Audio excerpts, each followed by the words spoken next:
Baik, acara selanjutnya kita akan mendengarkan laporan dari Ketua Pelaksana Perhapitalk 2 kepada Saudara Rafli Alvito, dipersilakan.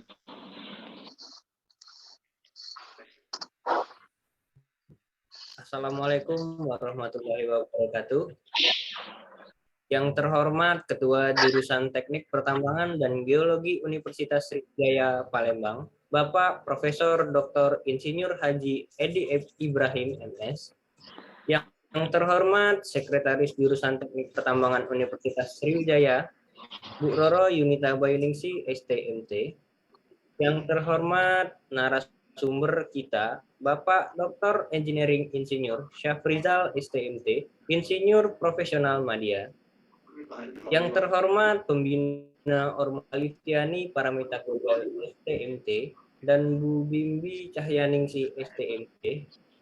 Yang terhormat Ketua Umum Permata FT Unsri periode 2021-2022, Dimas Saki Maulana. Yang terhormat Ketua Umum SC Perhapi Unsri 2021-2022, Kak Hasnah Hasita, dan yang saya banggakan rekan-rekan SC Perhapi Unsri. Pada hari ini saya sedang kegiatan. Pada hari ini Sabtu 30 Juli 2022. Peserta yang hadir pada hari ini berjumlah 160 orang, dan saya berterima kasih banyak kepada peserta yang sudah meluangkan waktu untuk berpartisipasi pada acara Perhapitalk 2 pada hari ini. Tahun kemarin kami mengadakan Perhapitalk 1 yang dinarasumberi oleh Bapak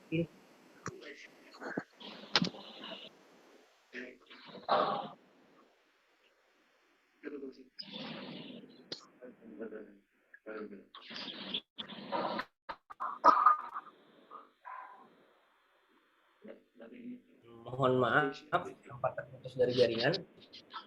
Tahun mengadakan Perhapitalk 1 yang disumber oleh Bapak Insinyur Rizal Kasih, ST Insinyur Profesional Madya. Hadirin yang saya hormati, harapan saya acara hari ini berjalan lancar dan para peserta yang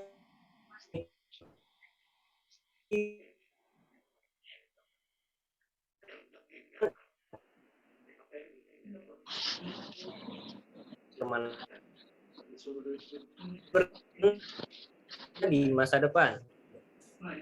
Dan terakhir ini, demikian laporan saya hari ini. Kelebihan saya mohon maaf. Saya Raffi. Wabillahi taufiq wal hidayah. Wassalamualaikum warahmatullahi wabarakatuh. Baik, terima kasih kepada Saudara Rafli Alvito atas laporannya. Acara selanjutnya kita akan mendengarkan kata sambutan dari Ketua Umum SC Prapi Unsri periode 2021-2022 kepada Kak Hasnah Nasita, dipersilakan.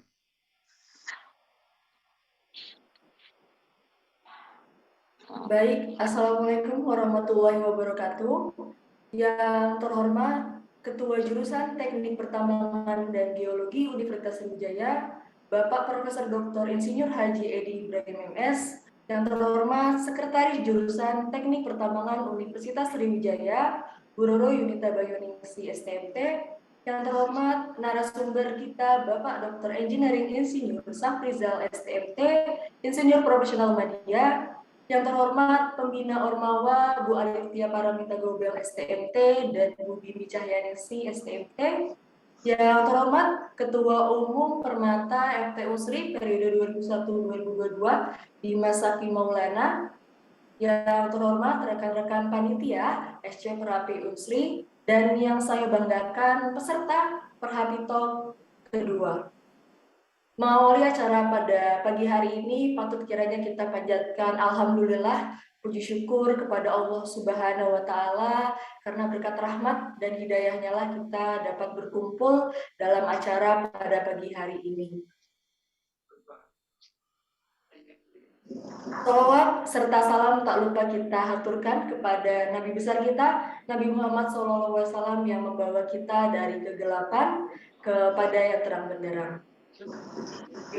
Baik, para hadirin yang berbahagia, saya selaku Ketua Umum SC Perapi Unsri mengucapkan banyak terima kasih atas kesediaan para peserta yang tergabung dalam acara pada pagi hari ini. Rasa terima kasih juga kami ucapkan kepada para pihak acara, baik dari pihak Perapi Pusat, fakultas, jurusan, serta pihak-pihak yang berkaitan. Seperti para hadirin yang ketahui, tema dari Perhapitalk kedua yaitu adalah perkembangan penelitian REE di era mining industry 4.0. Latar belakang pemilihan tema tersebut terkaitan dengan semakin pesatnya perkembangan penelitian komunitas REE yang turut melahirkan perubahan ataupun peningkatan teknologi di berbagai bidang kehidupan. Untuk itu, Prabitalk 2 ini mengundang pemateri hebat, yaitu Bapak Dr. Engineering Insinyur Safrizal STMT, Insinyur Profesional Media, yang akan menyampaikan materinya pada pagi hari ini. Semoga apa yang beliau sampaikan pada pagi hari ini bisa bermanfaat bagi kita semua. Amin, amin ya robbal alamin. Sekian yang dapat saya sampaikan. Mohon maaf apabila ada kesalahan dalam penyelenggaraan pada pagi hari ini. Kepada Allah saya mohon ampun. Wabillahi taufiq wal hidayah. Wassalamualaikum warahmatullahi wabarakatuh.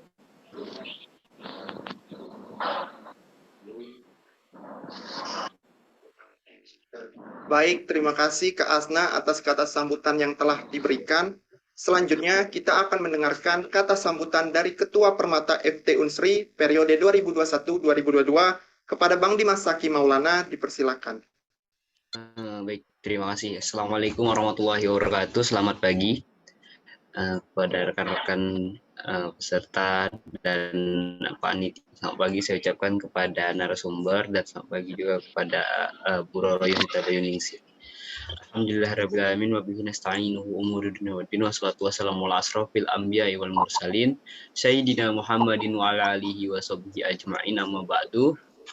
Alhamdulillahirabbil alamin, kita masih bisa kumpul ya pada pagi hari ini di Zoom meeting dalam suatu acara dari SC Perhapi Unsri, yaitu Perhapitalk yang kedua.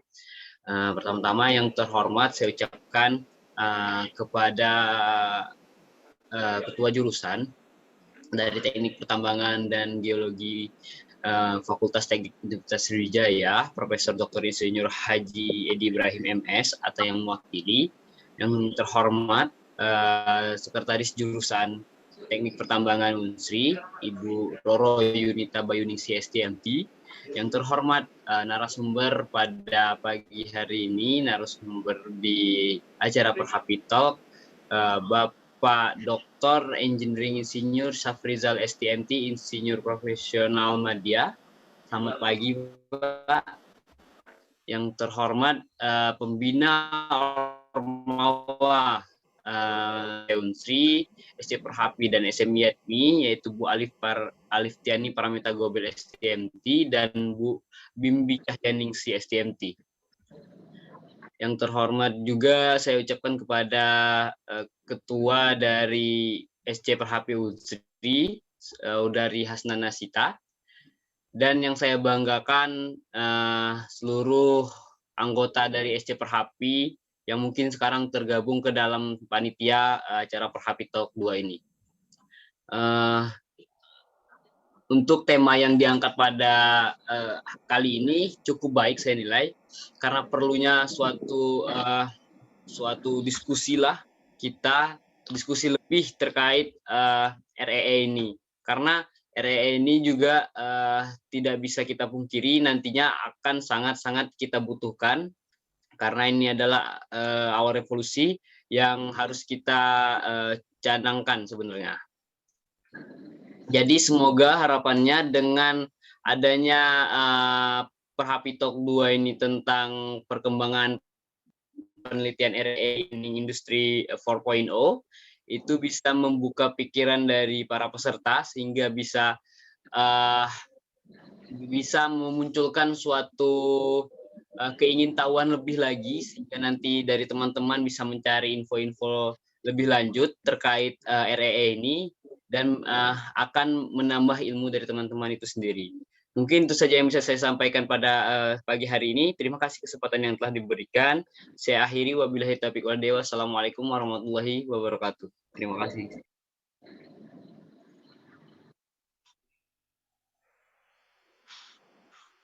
Baik, terima kasih kepada Bang Dimas Saki atas kata sambutan yang telah diberikan. Selanjutnya, kita akan mendengarkan kata sambutan dari Ketua Jurusan Teknik Pertambangan dan Geologi Unsri atau yang diwakili. Kepada Ketua Jurusan Teknik Pertambangan Unsri dan Geologi Unsri atau yang diwakili, dipersilahkan.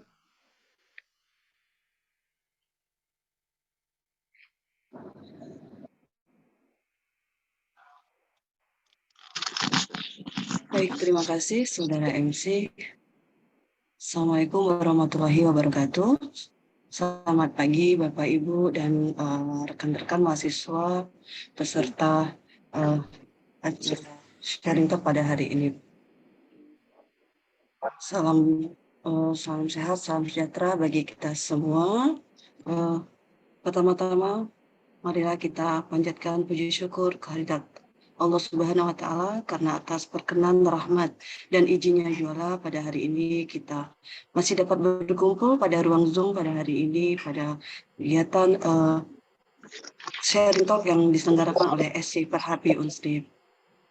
Baik, yang terhormat Ketua Perhapi Bapak Insinyur Rijal Kasli atau yang mewakili, yang kami hormati narasumber pada kegiatan hari ini Bapak Dr. Eng Saprijal STMT, yang kami hormati Bapak Ibu dosen jurusan Teknik Pertambangan, yang kami hormati Ketua Permata Unsri, yang kami hormati Ketua SC Perhapi Unsri beserta jajarannya, yang kami hormati juga Bapak Ibu peserta kegiatan pada hari ini, juga adik-adik peserta.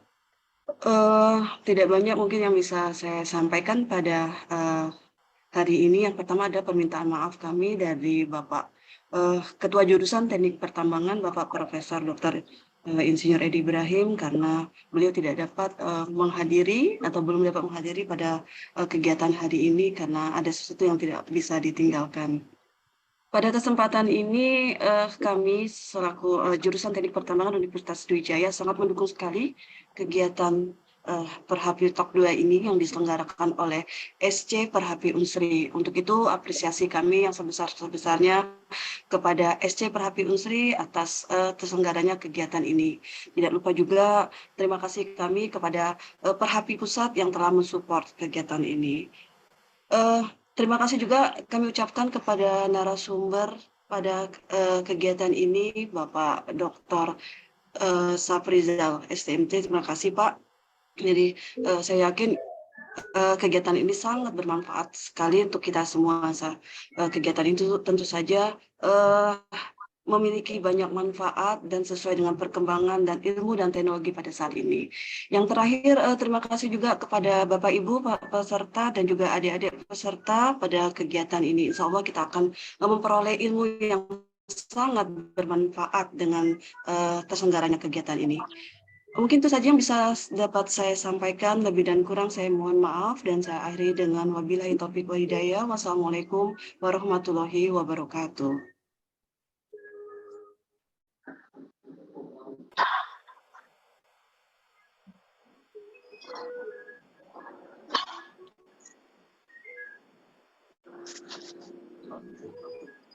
Baik, terima kasih Bu Roro atas kata sambutan yang telah diberikan. Selanjutnya, kita akan mendengarkan kata sambutan dari perwakilan Perhapi Pusat. Kepada Bapak Afrizal, dipersilakan. Baik, Assalamualaikum warahmatullahi wabarakatuh. Semoga suara kami bisa didengar dengan baik. Ini dari tadi saya kesulitan dengan sinyal sepertinya. Baik, yang pertama saya mengucapkan maaf dari Bang Rizal Kasli sebagai Ketua Umum Perhapi, karena pagi ini beliau ada kegiatan yang tidak bisa ditinggalkan, sehingga diminta untuk saya mewakili Pak Rizal Kasli untuk mewakili Perhapi. Yang pertama saya salam untuk Pak Profesor Edi Ibrahim untuk semoga sukses ya Bu ya Pak ujiannya pada hari ini. Kemudian juga kepada Ibu Yunita yang mewakili Prof. Edi. Selamat pagi Bu Yunita.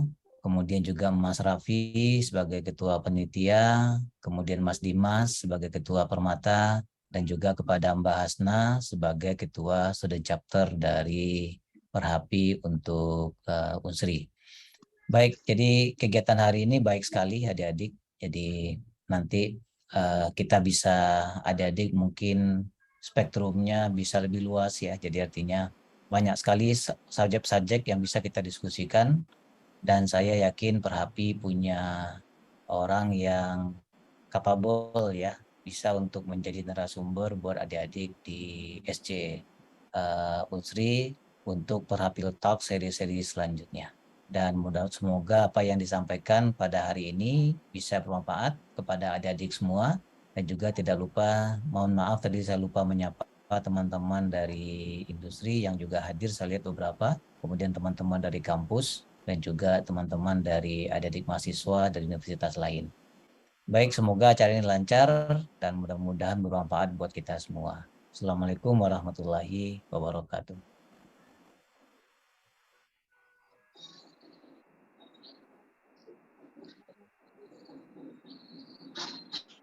Baik, terima kasih Pak Syafrizal atas kata sambutan yang telah diberikan. Sebelum kita masuk, dihimbau kembali kepada para peserta untuk mengaktifkan kamera dan menggunakan virtual background yang telah disediakan di grup peserta. Karena sebentar lagi kita akan melakukan sesi dokumentasi awal yang dipandu oleh tim Pupdoc.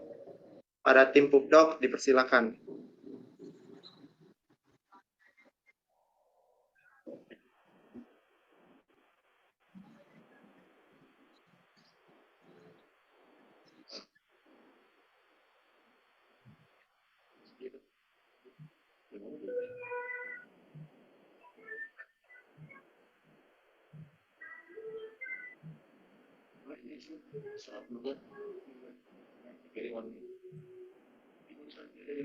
Untuk seluruh peserta dipersilakan untuk mengaktifkan kameranya.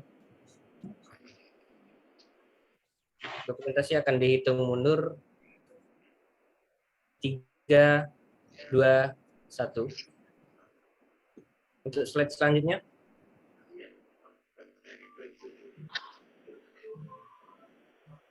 Tiga, 2, 1. Silakan untuk slide selanjutnya.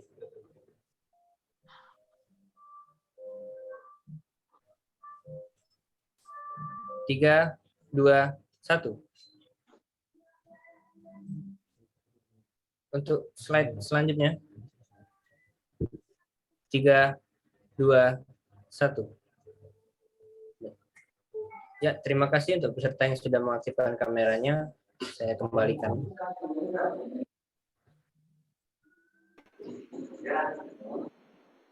Baik, terima kasih kepada tim Pupdoc karena telah memandu sesi dokumentasi. Baiklah, saat ini kita akan memasuki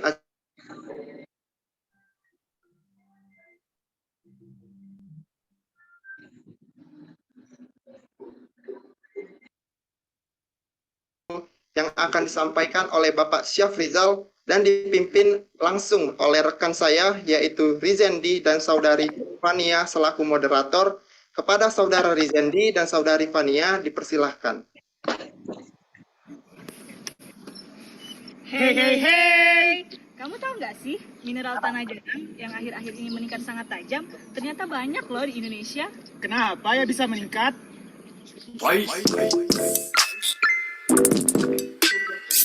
Secara signifikan, kehadiran komoditi REE mampu menyumbang dalam peningkatan teknologi modern yang ada di sekitar kita, seperti telepon, power bank, komputer, dan bahkan pembuatan dari mobil listrik yang ada di tengah-tengah kita. Seperti yang akan dipaparkan dalam seminar nasional dari Perhapi Talk 2 terkait perkembangan penelitian REE di era 4.0. Kita bisa intip lebih lanjut lagi terkait keberadaan, kegunaan, sampai ke permasalahan dari rare earth elements ini loh. Yuk buruan daftar, jangan sampai ketinggalan ya, 30 Juli ini. Sampai bertemu di Perhapi Talk 2 ya, Sobat Perhapi. Bye-bye.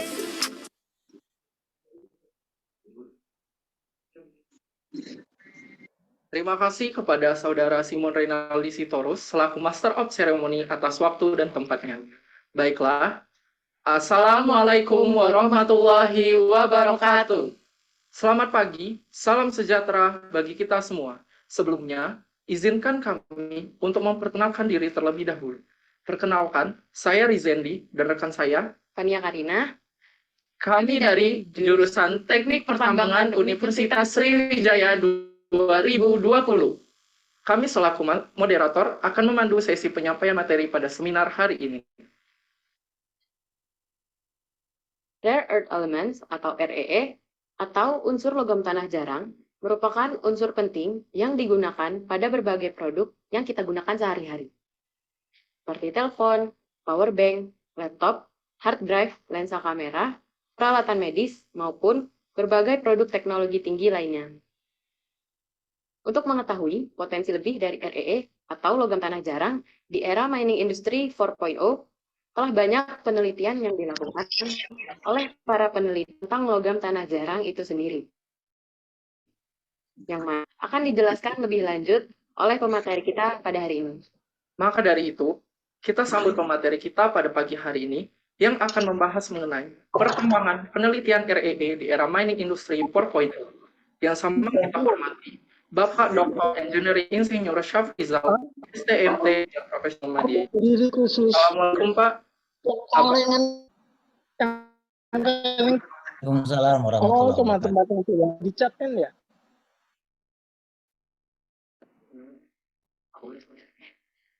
Baik, saya akan menyampaikan CV singkat dari pemateri kita. Bapak Dr. Engineering Insinyur Syafrizal, STMT, Insinyur Profesional Media, lahir di Padang, 25 November 1971. Mengenyam pendidikan terakhir S3 di Earth Resources Engineering di Kyushu University, Jepang pada tahun 2006. Bapak Dr. Engineering Insinyur Syafrizal, STMT, Insinyur Profesional Media, merupakan Competent Person Indonesia, CPI Perhapi. Aktif juga sebagai Ketua Bidang Kompetensi Pertambangan Perhapi Pusat, Ketua Bidang Working Group Masyarakat Geologi Ekonomi Indonesia atau MGEI. Saat ini, Bapak Dr. Engineering Syafrizal, STMT, Insinyur Profesional Media merupakan Wakil Dekan Akademik FTTM ITB, dan baru-baru ini beliau terpilih sebagai Ketua Forum Program Studi Teknik Pertambangan se-Indonesia atau Forkopindo. Baiklah, pemateri sudah hadir bersama kita semua. Sebelum masuk ke pemaparan materi, pagi hari ini, saya akan membacakan tata tertib seminar kita pada pagi hari ini. Sesi pertama, pemateri akan memaparkan materinya selama kurang lebih 60 menit, dan sesi tanya-jawab 15 menit. Selama pembicara menyampaikan materinya, peserta diharapkan menyimak dan tidak diperbolehkan melakukan interupsi. Setelah narasumber menyampaikan materinya, akan ada sesi diskusi dan tanya-jawab dengan para peserta. Kepada rekan-rekan yang ingin mengajukan pertanyaan, silahkan mengirimkan pertanyaan selama materi berlangsung di kolom chat dengan format, nama, asal instansi, dan pertanyaan. Pertanyaannya akan kami tampung dan akan disampaikan pada sesi tanya-jawab nanti. Kepada yang kami hormati, Bapak Dr. Engineering Insinyur Syafrizal, STMT, Insinyur Profesional Media, dipersilakan. Baik, terima kasih Mas Rizendi dan Mbak Fania atas waktu yang diberikan. Izin nantinya saya akan share screen ya adik-adik. Kemudian kalau di perjalanan sinyal kurang bagus, saya izin untuk mematikan kamera yang ada di saya. Jadi mudah-mudahan dengan kamera dimatikan, kita bisa saya lebih bisa leluasa untuk menyampaikan materi dengan bandwidth yang cukup. Baik, ini adalah materi yang saya siapkan pada pagi hari ini.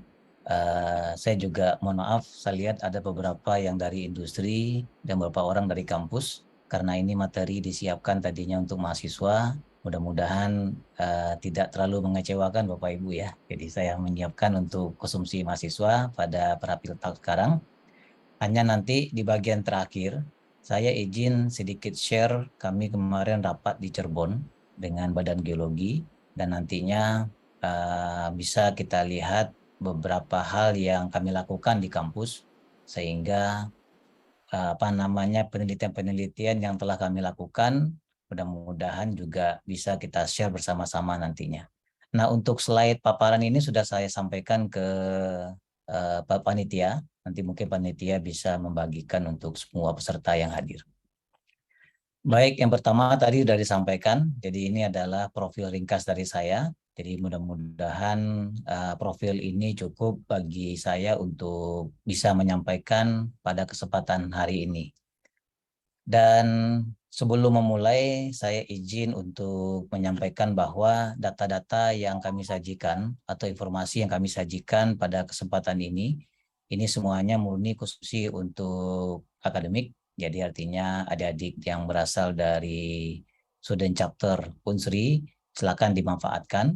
Kemudian di bagian akhir itu ada beberapa referensi atau paper-paper yang kami gunakan sebagai background penulisan materi ini. Silakan nanti kalau adik-adik ingin mendalami ya seperti disampaikan tadi, ingin mendalami kemudian ingin melakukan penelitian, tugas akhir atau apapun bentuknya, silakan mengacu kepada daftar referensi yang sudah disampaikan. Dan ini adalah kurang lebih hal yang ingin kita share pada pagi hari ini. Yang pertama kita akan bicara apa itu REE secara umum, kemudian gunanya apa, untuk bentuk endapan, kemudian di dunia apa sebaran dari endapan REE, kemudian kita juga lihat bagaimana bentuk endapan REE yang ada di Indonesia, kemudian kegiatan eksplorasi yang dilakukan, dan terakhir kita akan bicara tentang kendala REE.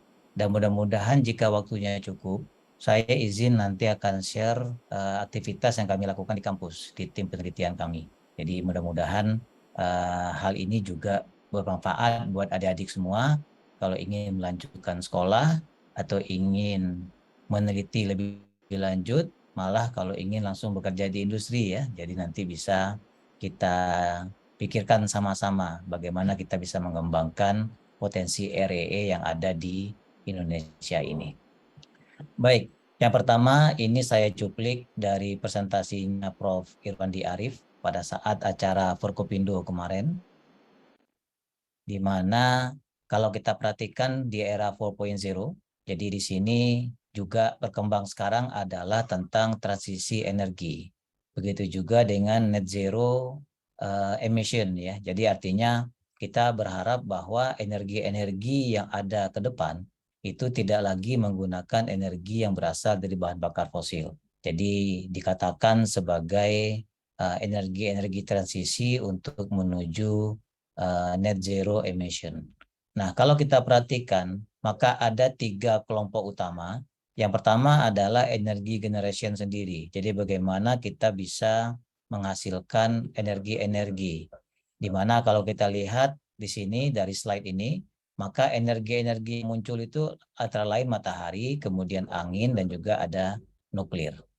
Nah, untuk bisa mengenerate energi ini, maka setidaknya kita akan butuh komoditi. Jadi komoditi yang kita butuhkan antara lain silikon. Jadi silikon digunakan untuk membuat solar cell adik-adik ya. Jadi kalau kita ingin menggunakan solar cell sebagai pembangkit listrik, maka kita membutuhkan silikon yang banyak. Ini juga per hari ini kami di kampus juga mengembangkan penelitian untuk mendata endapan-endapan pasir silika yang ada di Indonesia, kemudian kita lihat karakternya, dan kemudian dari karakter tersebut kita bisa lihat mudah-mudahan bisa digunakan sebagai bahan baku untuk solar cell. Kemudian yang kedua itu adalah logam tanah jarang atau REE. Ini juga penting karena beberapa komponen-komponen untuk membuat energi generation ini membutuhkan komoditi logam tertentu yang berasal dari logam tanah jarang. Dan tentu saja uranium. Jadi uranium di sini banyak akan digunakan sebagai industri nuklir. Nanti teman-teman yang sekarang sudah pindah melakukan penelitian tentang uranium ini. Jadi nanti adik-adik akan bisa lihat bahwa ternyata ada hubungan yang erat antara REE yang ada di Pulau Bangka Belitung dengan potensi keberadaan radioaktif. Salah satunya adalah uranium. Kemudian selanjutnya itu yang kedua yang kita pikirkan adalah bagaimana kita mentransmisikan energi. Nah, sehingga kita akan dapatkan dua logam utama yang kritis. Yang pertama adalah tembaga, yang kedua adalah aluminium. Di mana kedua komoditi ini akan penting sekali untuk buat misalkan distribusi kabel ya. Jadi sehingga dua komoditi ini pun akan menjadi komoditi yang adik-adik perlu pelajari dengan serius. Nanti silakan adik-adik akan lihat bahwa dua komoditi ini pasti perkembangannya ke depan itu sangat penting untuk bisa kita dapatkan di negara kita. Menarik adalah energi storage. Menyimpan energi, jadi ditransmisikan, energi tersebut bisa dialirkan atau disimpan. Nah, sehingga beberapa mineral-mineral atau logam-logam seperti litium, kemudian nikel, kobalt, grafit, mangan, vanadium, titanium, platinum, dan juga logam tanah jarang, serta kromium dan zirkon. Nah, ini semuanya akan berperan dalam untuk menciptakan yang namanya EV engines atau hidrogen sebagai elektrolisis. Jadi artinya adik-adik bisa lihat sendiri bahwa ada beberapa critical minerals yang ini akan menjadi keniscayaan di masa depan. Jadi artinya kita dari hari per hari ini silakan adik-adik mulai melakukan penelitian-penelitian atau mempersiapkan diri untuk belajar tentang logam-logam kritis ini. Karena kenapa ini penting?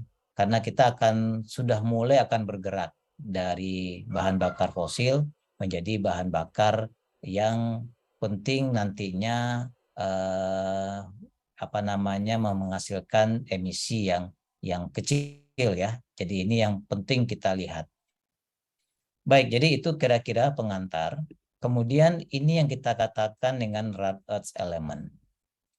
Jadi kalau kita lihat dari rare earth element itu adalah unsur yang ada jumlahnya 17 yang mencangkup juga skandium dan yttrium. Jadi ada skandium dan yttrium. Dan 15 elemen ini yang berasal dari unsur lantanoid. Kemudian kita mengenal dua terminologi. Yang pertama itu adalah light REE atau yang ringan. Kemudian kita punya yang heavy REE atau yang berat. Jadi ini berada pada tabel periodik ya. Kita bisa lihat di sini. Nah kemudian kita lihat di kanan. Yang di kanan ini menunjukkan bahwa sebenarnya logam-logam ini secara natural itu sudah ada di alam. Jadi kalau kita lihat ada beberapa kelimpahan dari logam-logam ini di alam. Nah, ini yang akan kita gunakan sebagai threshold nantinya. Karena tantangan kita adalah berapa sebenarnya nilai ekonomis dari masing-masing logam ini. Berapa kadar yang diinginkan. Nah, sehingga nantinya kita bisa bandingkan dengan keberadaan di alam secara natural, kemudian kita lihat kelimpahan yang kira-kira akan memiliki nilai ekonomis, sehingga kita bisa menjadi target eksplorasi nantinya. Kita harus punya target. Kita harus mendapatkan total dari REE itu berapa ppm, sehingga kita bisa katakan daerah tersebut akan berpotensi. Ya, inilah yang akan menjadi tantangan bagi kita. Karena per hari ini pun mungkin belum ada kita khusus untuk sebuah perusahaan tambang yang menghasilkan logam tanah jarang ini. Nah, kemudian kita lihat penggunaannya. Jadi kalau secara umum kita lihat dari seluruh keadaan per tahun 2021 yang kita ambil dari publikasi ini, maka adik-adik bisa lihat bahwa sebenarnya penggunaan dari logam tanah jarang itu secara garis besar dibagi dua. Yang pertama itu adalah komoditas untuk industri, itu mengcover 69%. Kemudian komunitas yang berhubungan dengan high teknologi yang 4.0 up ya ke depan, itu kurang lebih 31%. Nah, untuk komoditi industri, ada beberapa komponen atau industri yang membutuhkan logam tanah jarang, yaitu katalis, kemudian metalurgi, polishing, glass, keramik, fosfor, dan others. Jadi ini adalah beberapa kebutuhannya. Sehingga totalnya itu kurang lebih 69% yang merupakan komoditas yang diperlukan oleh industri. Sementara komoditas masa depan yang akan berhubungan dengan teknologi-teknologi tinggi masa depan, maka ada dua komponen utama. Yang pertama itu adalah magnet. Jadi dengan magnet ini adik bisa bayangkan menyimpan data dengan komponen yang hanya kecil, tapi bisa menyimpan data dengan ukuran yang sangat besar. Kemudian yang kedua itu baterai. Jadi baterai nanti digunakan sebagai energi storage tadi. Jadi bagaimana kita bisa menyimpan energi. Nah, dari seluruh total produksi REE yang ada di dunia pada hari ini, kita bisa lihat bahwa 80% itu berasal dari negara Cina, kemudian 11% berasal dari Australia. Sehingga sisanya itu adalah Rusia, India, Brazil, dan negara-negara lain. Nah, inilah yang menjadi tantangan bagi kita. Jadi kalau nantinya teknologi ini akan berkembang di Indonesia, maka artinya kita pun nanti akan mengimpor kalau barang-barang ini diproduksi di negara kita. Kita punya nikel, selanjutnya untuk bisa membuat baterai, maka kita memerlukan tambahan-tambahan unsur-unsur tertentu yang berasal dari REE. Nah, inilah tantangan ya adik-adik ya, tantangan kita semua, bagaimana kita bisa memastikan. Jadi bagaimana kita bisa menggunakan potensi yang kita miliki, nantinya bisa untuk kita menghasilkan barang-barang yang high teknologi tadi. Nah, sehingga kalau kita perhatikan dari seluruh kegunaan yang ada, maka untuk magnet, seperti kita perlu untuk motor dan generator, kemudian hard disk untuk penyimpanan data, kemudian kita menggunakan untuk mikrofon dan speakers, kemudian untuk alat MRI, kemudian ini juga penting adik-adik, makanya kami berkali Perhapi maupun MGI itu kemarin ini kami diundang oleh Lemhanas karena juga ternyata aplikasi dari REE itu sangat berhubungan dengan senjata-senjata ya, jadi kegunaan untuk keamanan negara, sehingga nantinya logam-logam ini juga menjadi concern dari Lemhanas, Lembaga Pertahanan Nasional ya. Jadi nantinya kita bisa yakin bahwa kalau ini dipetakan dengan baik, maka kita bisa memiliki potensi yang berasal dari negara kita sendiri. Nah, jadi ini adalah kegunaan kita bisa lihat REE yang dibutuhkan untuk kebutuhan high-tech seperti magnet tadi. Kemudian tadi kita katakan, jadi ada yang others, jadi ada yang dipakai untuk pupuk, kemudian pigments, kemudian juga campuran-campuran metal, sehingga kita perlu beberapa logam tanah jarang di sini. Kemudian kita juga menggunakan fosfor yang digunakan untuk alat-alat yang high-tech semua. Jadi high-tech seperti laser, kemudian display, lampu, dan lain-lain. Jadi ini semua kita bisa lihat betapa pentingnya logam tanah jarang ini atau REE ini. Sehingga kalau kita lihat per unsur, maka adik-adik bisa lihat di sini apa kegunaannya dari masing-masing unsur yang ada. Nah, khusus kemarin kami rapat di Cirebon, kita concern terhadap skandium karena akan berhubungan dengan ketahanan nasional. Kemudian kemarin kami juga dipesankan untuk mencarikan kira-kira litium ada di mana untuk kebutuhan baterai.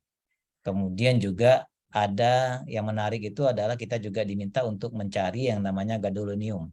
Ternyata memang perlunya itu adalah untuk reaktor nuklir. Jadi bisa dibayangkan apa gunanya REE tadi. Nah, unsur-unsur yang memang dibutuhkan tersebut sudah disampaikan oleh pemerintah kepada Badan Geologi. Nantinya kita sama-sama sinergi, jadi kemarin kami rapat, kita sepakat, kita sinergi sama-sama, jadi kita akan kumpulkan semua peneliti yang bermain, yang pernah melakukan penelitian di REE, kita paparkan hasil kita masing-masing, kemudian setelah itu baru kita pikirkan ke depan langkah apa yang harus kita lakukan. Nah, itu yang menarik kalau kita lihat semua elemen yang ada di kita ini berkumpul ya, jadi dari akademisi, kemudian dari Badan Geologi Pemerintahan, dari kementerian, dan juga dari industri. Nah, kemudian secara global seperti ini adik-adik. Jadi memang kalau kita lihat itu, negara sekarang yang paling banyak membutuhkan REE memang negara-negara yang memiliki teknologi high-tech. Nah, begitu juga dengan supplier yang tadi dikatakan. Jadi secara global, maka kembali bahwa China memiliki sumber daya global yang paling besar. Kemudian dari tipe endapan, maka yang paling besar itu adalah tipe karbonatit. Jadi ini adalah tipe endapan yang paling besar yang ada untuk potensi dari logam tanah jarang ini. Nah, kemudian kita lihat tadi, jadi dari semua bentuk, maka kembali ilmu geologi sebagai big brothers ya. Jadi artinya apapun yang kita pelajari, maka semuanya pasti akan kembali kepada ilmu geologi. Nah, sehingga kalau kita bicara tentang ilmu geologi, maka adik-adik ingat kembali mata kuliah yang namanya genesa bahan galian atau pembentukan endapan. Maka kita lihat di mana saja posisi dari keberadaan endapan bahan galian yang berhubungan dengan logam tanah jarang. Nah, dari kita mempelajari ini, nanti kita sesuaikan. Kira-kira di negara kita paling banyak kita jumpai dalam bentuk apa. Nah, sehingga kalau kita perhatikan di sini, kan negara kita dikontrol dengan adanya namanya subduction. Kemudian kita juga dikontrol dengan ada namanya pelapukan yang sangat kuat. Kemudian kita juga punya proses yang namanya pengangkatan. Nah, jadi mekanisme inilah nantinya yang akan kita fokuskan untuk mencari di mana saja potensi REE yang ada di Indonesia. Kemudian di beberapa tempat lain mungkin kita memiliki beberapa pluton ya. Kita memiliki beberapa pluton yang related dengan dengan granit misalkan, maka kita juga bisa lakukan mapping di mana saja posisi dari pegmatite dan juga posisi dari batolit granit, sehingga itu juga menjadi biring atau pembawa dari REE. Nah, kalau kita bicara granit, maka yang paling dekat dengan granit itu adalah timah. Sehingga kebanyakan penelitian yang berkembang per hari ini, itu kita mencari logam tanah jarang itu yang berasosiasi dengan timah. Kemudian kita juga sudah lihat dengan adanya pelapukan yang sangat kuat di Indonesia, maka ada satu tipe endapan lagi yang juga kita cari sekarang, yaitu keberadaan logam tanah jarang pada zona-zona lapukan. Di zona-zona lapukan itu bisa dari endapan laterit seperti boksit dan nikel, juga dari lapukan-lapukan batuan-batuan orogenik atau batuan-batuan plutonik. Kemudian batuan-batuan tersebut memiliki REE dan kemudian REE itu terikat di dalam mineral-mineral lempung. Makanya dikenal dengan istilah ion absorption. Nah, jadi ini adik-adik beberapa tantangan buat adik-adik semua ya. Jadi kita mulai belajar. Jadi kalau sebelumnya kita klasik belajar tentang batu bara, kita belajar tentang emas, kita belajar tentang tembaga atau base metal. Jadi sekarang adik-adik sudah bisa ikut memikirkan. Karena nanti yang akan menjadi pemimpin bangsa ini adalah adik-adik semua yang sekarang masih mahasiswa. Jadi artinya ini tantangan bagi kita bersama. Ayo kita pelajari sama-sama bagaimana potensi REE yang ada di Indonesia. Nah, kemudian tadi saya katakan, jadi kalau kita perhatikan beberapa tipe endapan yang ada, maka adik-adik bisa lihat di sini bahwa kita punya dua yang mungkin akan dominan di Indonesia. Yang pertama itulah ion absorption type, yang kedua itu adalah placer type. Jadi artinya dua dari tipe endapan ini itu bisa menghasilkan light REE maupun heavy REE. Kemudian kita juga lihat bagaimana resources-nya, kemudian bagaimana metode pengolahan metalurgi yang ada sekarang. Nah, kalau kita perhatikan secara umum, maka secara garis besar itu pada tambang-tambang karbonatit, maka yang paling banyak dijumpai itu adalah lantanum dan selenium ya. Kemudian pada laterite kita akan punya lantanum, kita punya selenium, juga kita punya niobium beberapa.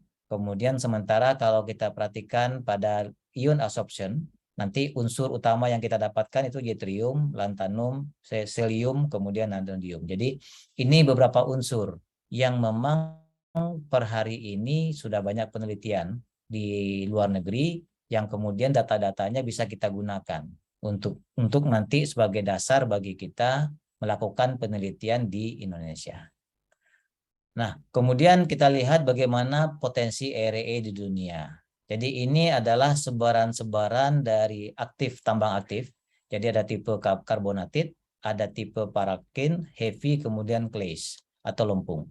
Maka kita bisa perhatikan. Jadi karena negara kita dekat kepada Khatulistiwa, maka sudah otomatis kita coba lihat bagaimana tambang-tambang yang berhubungan dengan clay ya, seperti di sini. Jadi kita bisa lihat memang perkembangan dari ion absorption yang paling besar pada hari ini itu adalah tambang-tambang yang ada di Cina.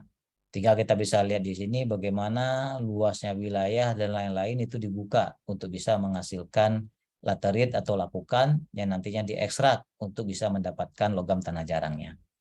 Kemudian ini ada beberapa proyek-proyek yang advance, jadi artinya masih dalam tahap-tahap eksplorasi. Nah, karena kita berada pada Katulistiwa di sini, maka mungkin kita akan paling dekat kepada dua tipe endapan tadi. Jadi kita mencari adalah endapan-endapan yang berasal dari laterit atau weathering atau produk dari lapukan.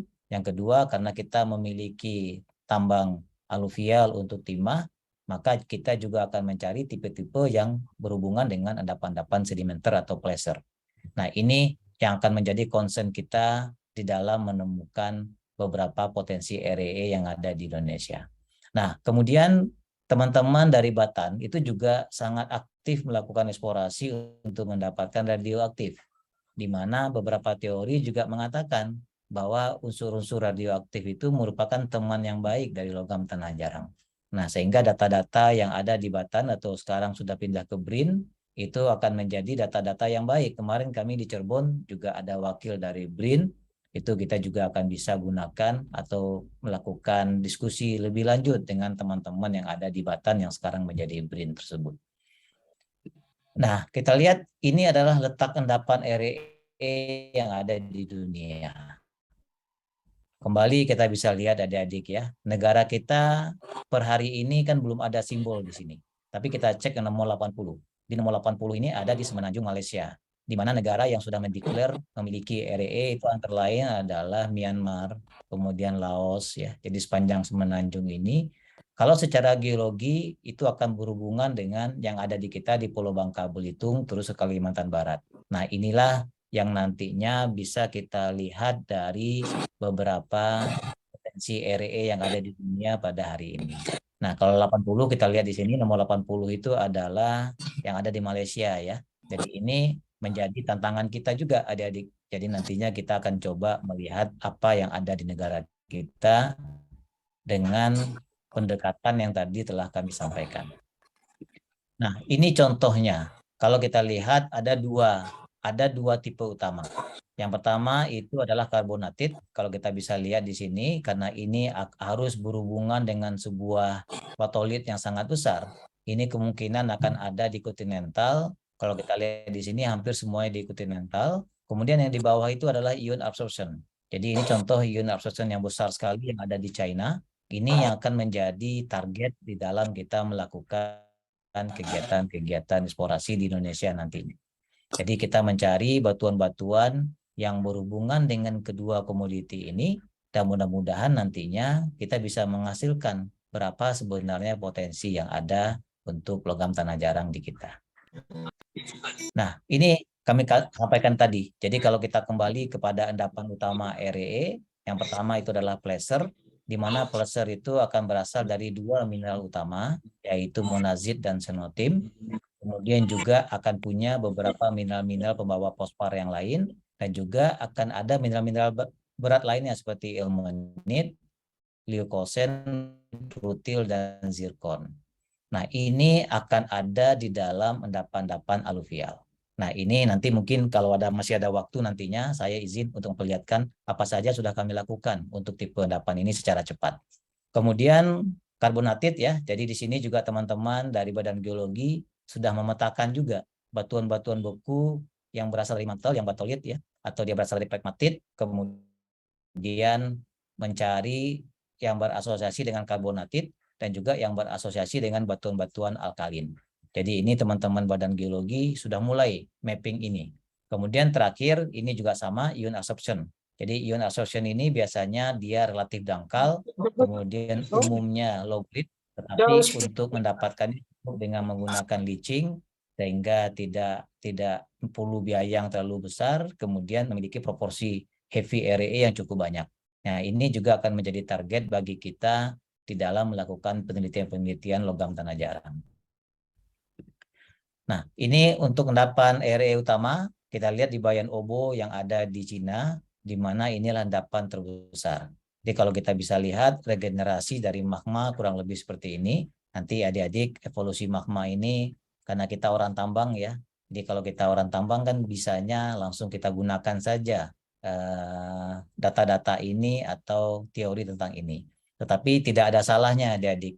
Adik-adik mulai kita belajar lebih ke arah hulu ya.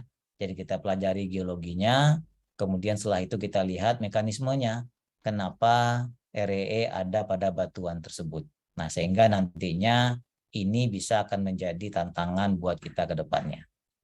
Nah, kemudian ini yang sekarang kami concern.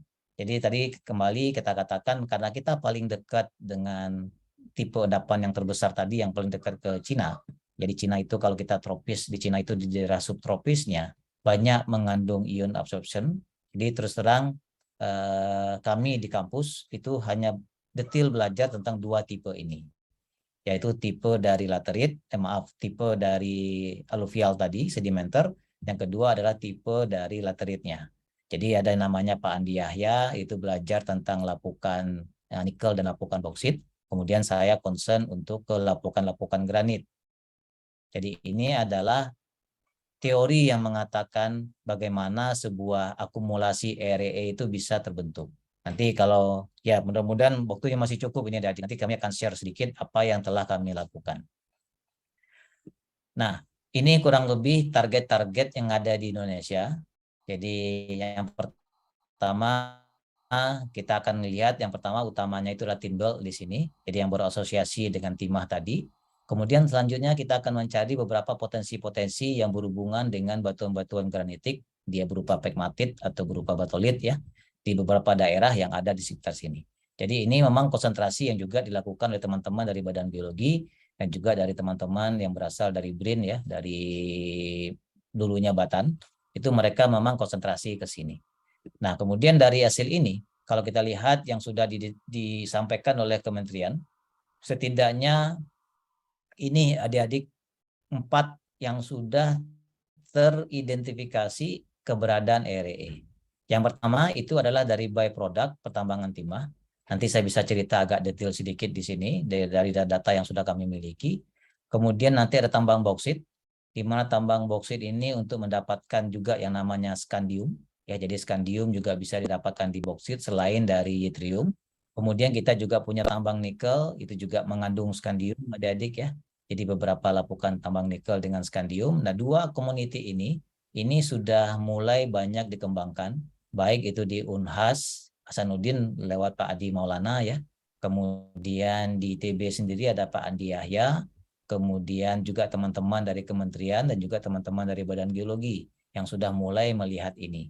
Nah, yang menarik juga Pak Andi Yahya sekarang melakukan penelitian yang lebih dalam tentang tambang bauksit, itu melihat keberadaan REE pada red mud. Red mud itu adalah sisa dari pengolahan bauksit sendiri. Sehingga sebenarnya ongkos penambangannya sudah nol, sudah nggak ada. Jadi kita tinggal memikirkan bagaimana mengekstrak REE dari red mud tadi. Nah, kemudian ini yang lebih detail adik-adik ya. Jadi kita punya beberapa pelapukan-pelapukan sehingga REE pada ion absorption ini akan menjadi hal yang perlu kita diskusikan di mana ini juga sudah menjadi rekomendasi dari Perhapi maupun MGEI dari beberapa pertemuan yang pernah dilakukan. Oke, jadi ini kurang lebih di Indonesia kita punya target sementara ini. Sementara yang lain tadi yang merupakan batuan-batuan karbonatit dan lain-lain, itu memang yang lebih advance itu adalah teman-teman yang berhubungan dengan radioaktif. Jadi yang mencari uranium.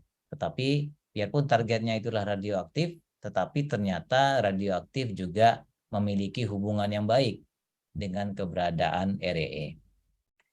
Nah, ini kira-kira adik-adik ya, kira-kira kalau kita petakan dari yang ada, jadi kita punya di Bangka Belitung, kemudian kita punya di Kalimantan Barat, baru kemarin tim saya, itu kami kirim berapa orang, 2 orang kemarin ke Kalbar, bersama-sama dengan tim dari Badan Geologi, kemudian insya Allah 2 minggu lagi kami akan ke Mamuju di sini, kami akan juga mengumpulkan beberapa sampel yang berhubungan dengan lapukan-lapukan batuan pembawa REE yang kita sudah identifikasi.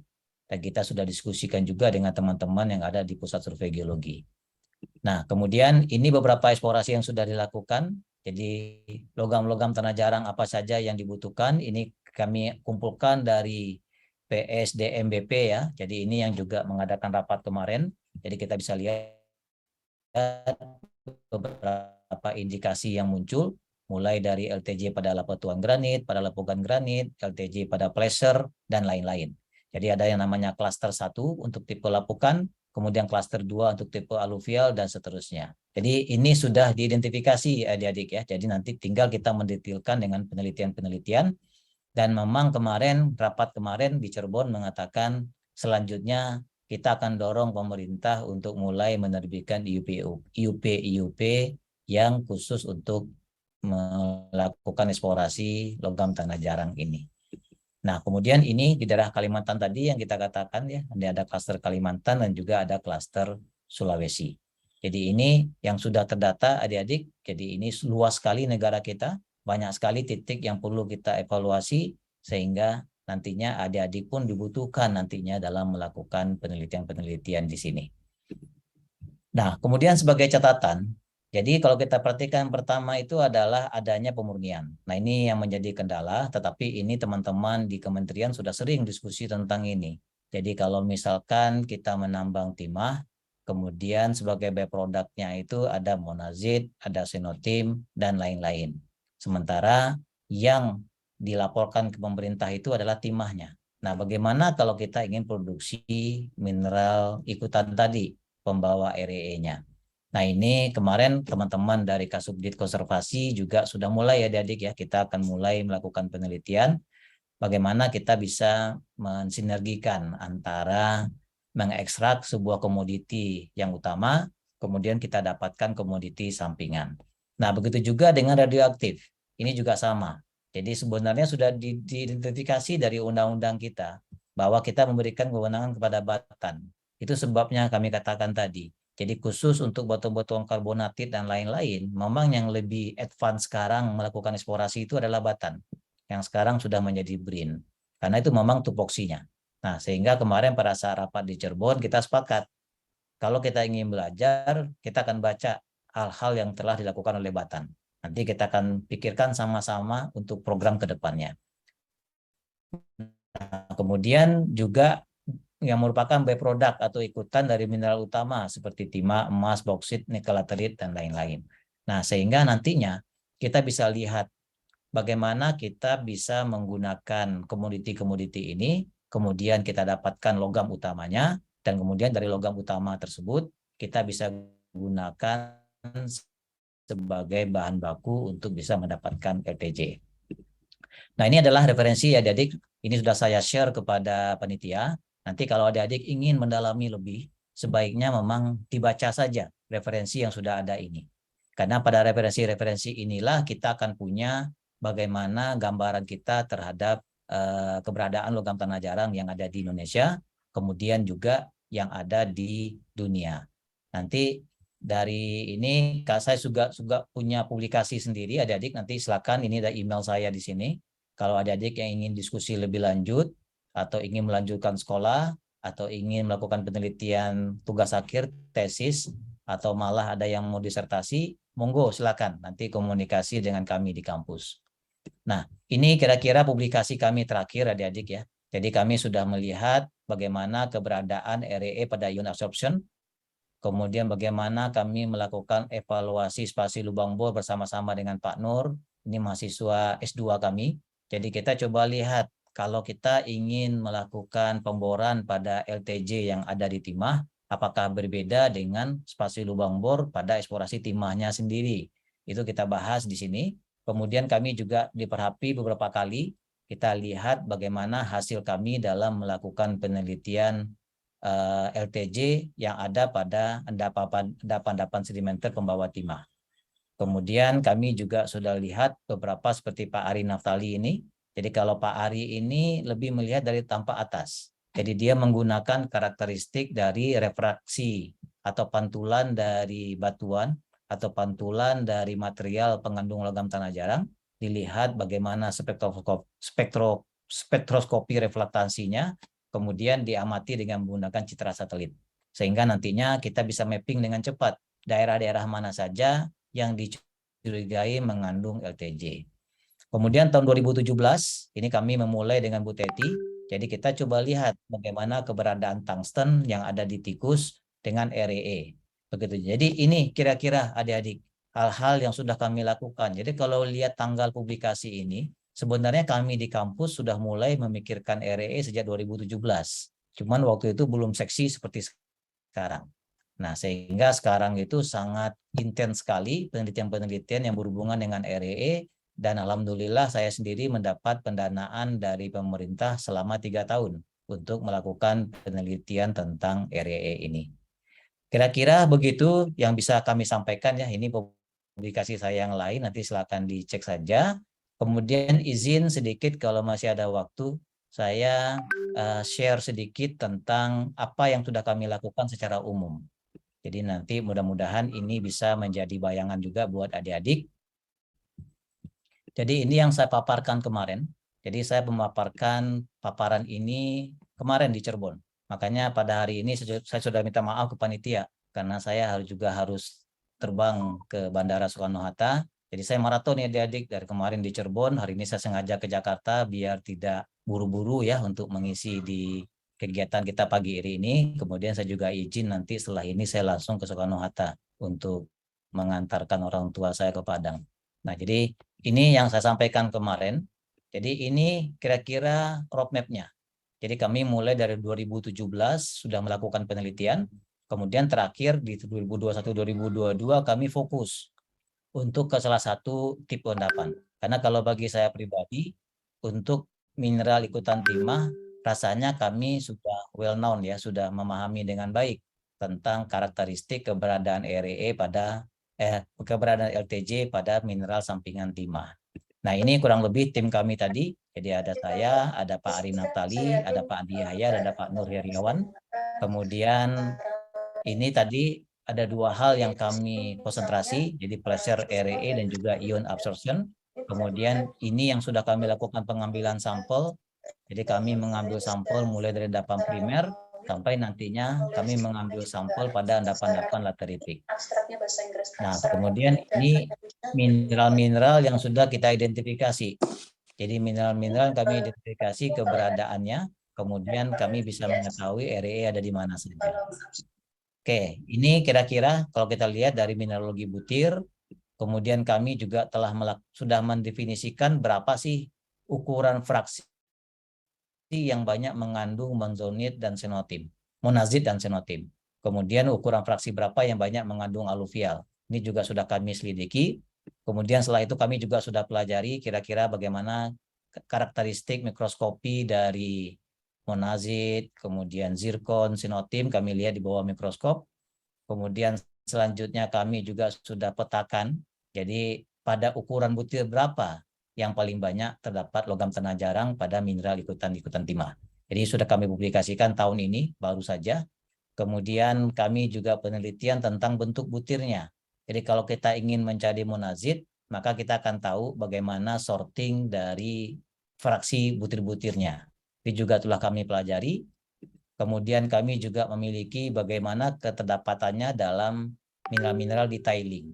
Jadi selain kita pelajari yang aluvial, kita juga pelajari bagaimana keberadaan yang ada di tiling. Nah, kemudian kami juga amati bagaimana tipe placer dan bagaimana tipe lateritik, di mana kami sudah yakin bahwa mineral lempung pembawanya itu adalah kaolin dan halosit. Jadi kalau kaolin halosit itu kaya, maka kemungkinan besar REE akan trap atau terperangkap di dalam kaolin dan halosit ini. Nah, kemudian ini juga kami identifikasi dari butiran. Kalau kita lihat di mana posisi logam tanah jarang pada endapan fosforat seperti ini. Jadi kalau kita lihat monasit, maka dia mengandung ini. Jadi ada selenium, ada lantalum, dan juga thorium. Nah, ini radioaktif. Jadi artinya pada butir monasit itu kemungkinan besar akan mengandung thorium. Nah, kemudian pada xenotim kita akan punya ini sebagai unsur-unsur REE-nya. Jadi gadonium, deuterium, dan juga iodium. Jadi artinya ini adik-adik yang kita bisa lihat dari butiran-butiran pembawa logam tanah jarang. Nah, jadi ini beberapa yang sudah kami lakukan. Nah, PR kita sekarang itu adalah bagaimana kita bisa mendapatkan potensi LTJ yang besar pada endapan aluvial. Apakah pada aluvial yang masih natural atau kita bisa mencari pada tiling. Nah, fakta mengatakan pada endapan yang aluvial kita mendapatkan kandungan REE itu hanya dari 140 sampai 1600 ppm. Tetapi pada tiling kita bisa mendapatkan sampai ke 11.000 ppm. Kalau konsentrat udah jelas ya. Kalau konsentrat karena ini memang konsentratnya untuk monazit dan senotim pasti kandungan REE-nya akan tinggi sekali. Akan mendapatkan kandungan logam tanah jarang yang lebih banyak daripada aluvial yang masih natural. Nanti penjelasannya sebenarnya bisa kita dekati dengan penjelasan yang berhubungan dengan spesifik gravity. Jadi perbedaan dari berat jenis dan juga perbedaan dari fraksi ukuran butir. Nah, ini kira-kira sudah kami lakukan. Jadi kami sudah petakan semua untuk endapan-endapan LTJ yang berhubungan dengan aluvial dan tiling. Nah, ini kami mulai tahun kemarin bagaimana melihat logam tanah jarang terdapat pada lapukan. Sehingga kami sudah mulai mengidentifikasi bagaimana horizon O, horizon A, horizon B, dan horizon C. Nanti dari masing-masing ini kami akan lakukan pengambilan sampel, kami akan identifikasi logam tanah jarang itu muncul pada mineral-mineral apa saja. Ini juga sudah kami publikasikan tahun 2021 pada Geosapta ya. Jadi silakan adik-adik nanti di searching di internet dari Geosapta itu ada publikasi yang sudah kami terbitkan sehubungan dengan keberadaan LTJ ini. Oke, ini beberapa data yang kami lakukan ya. Jadi adik-adik, ini kita lihat secara horizon bagaimana karakteristik dari keberadaan kadar REE-nya. Kemudian kita sekarang PR kita di sini. Bagaimana nilai keekonomiannya? Berapa sih sebenarnya kadar yang menarik untuk kita bisa katakan bahwa sebuah daerah lapukan tersebut mengandung logam tanah jarang yang mudah-mudahan memiliki nilai ekonomis. Oke, kemudian ini terakhir. Jadi ini sebenarnya PR yang kami sampaikan kemarin, 3 hal ini, dan 3 hal ini disambut dengan baik oleh teman-teman dari PSDMPB, dan ini akan kita follow up lebih lanjut untuk melakukan penelitian lanjutan sehubungan dengan akumulasi logam tanah jarang yang ada pada endapan-endapan aluvial atau pada tiling endapan penambangan timah. Baik, adik-adik panitia, itu kurang lebih yang bisa saya share ya untuk hari ini. Mudah-mudahan ini pembuka diskusi buat kita semua dan juga untuk membuka keinginan tadi disampaikan oleh ketua tadi ya. Jadi kita akan menggunakan inisiasi ini untuk men-trigger keingintahuan kita sehingga kita berniat untuk belajar lebih jauh untuk mempelajari tentang logam tanah jarang ini. Baik, terima kasih adik-adik atas perhatiannya. Kami kembalikan ke moderator, ke MC ya, ke moderator pada hari ini. Terima kasih. Assalamualaikum warahmatullahi wabarakatuh.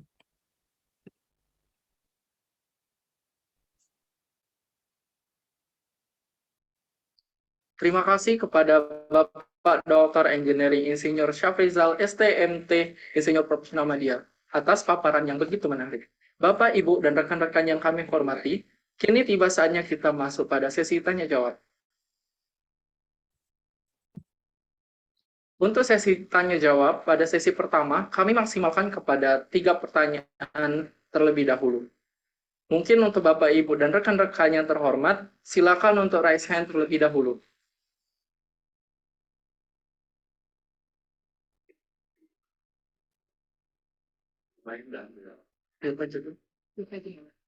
Baik, kepada Bapak Rio Fadri, dipersilakan untuk on mic dan menyampaikan pertanyaannya.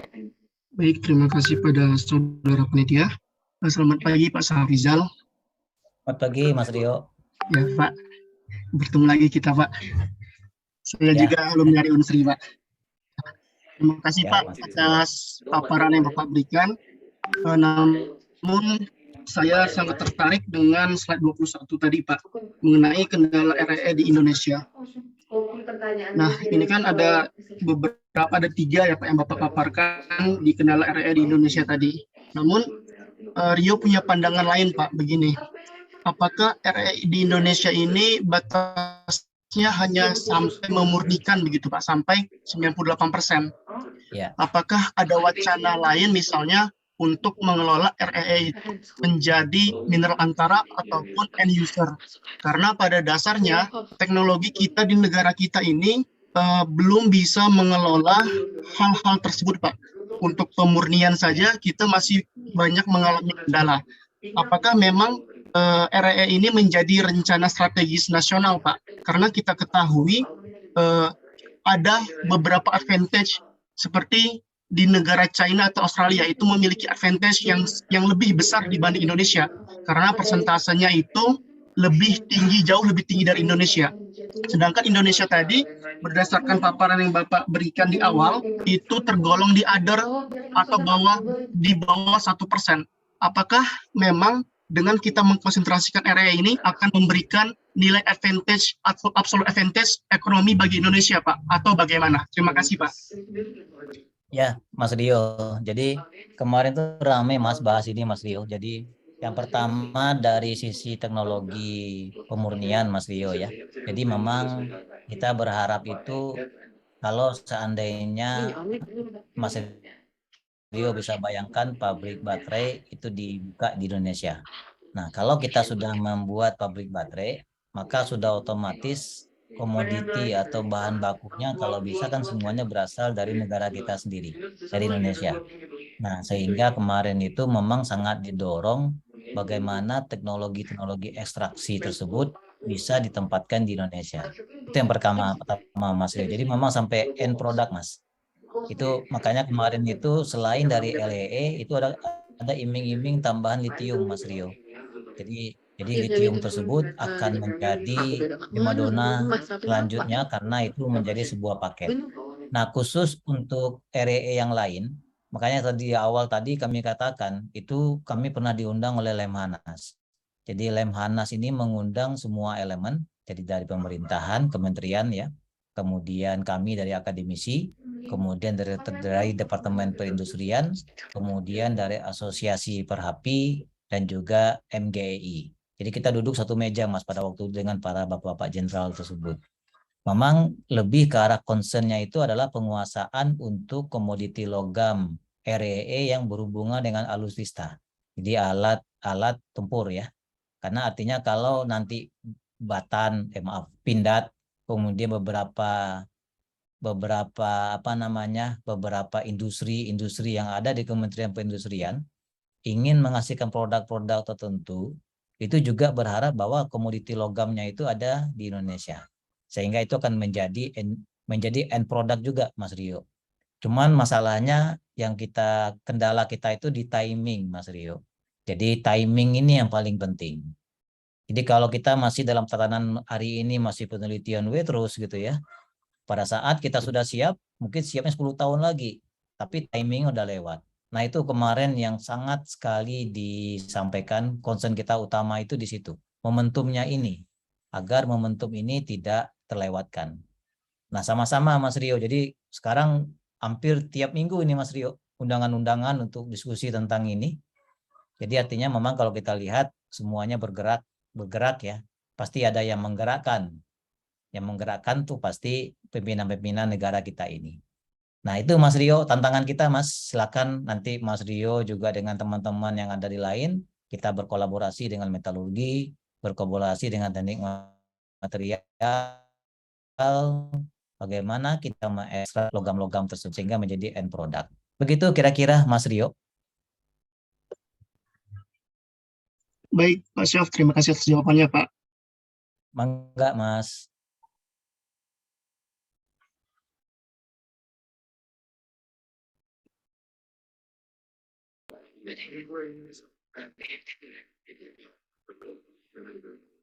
Baik, selanjutnya untuk pertanyaan dari kolom chat dari Bapak Mulyanto. Pertanyaannya adalah, apakah sudah pernah ada kajian neraca supply dan demand dari REE di Indonesia saat ini, 5 tahun mendatang dan jangka panjang?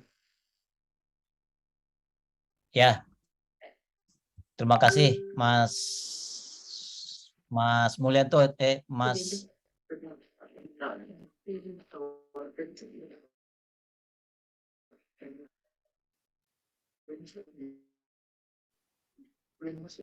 Mas Mulyanto.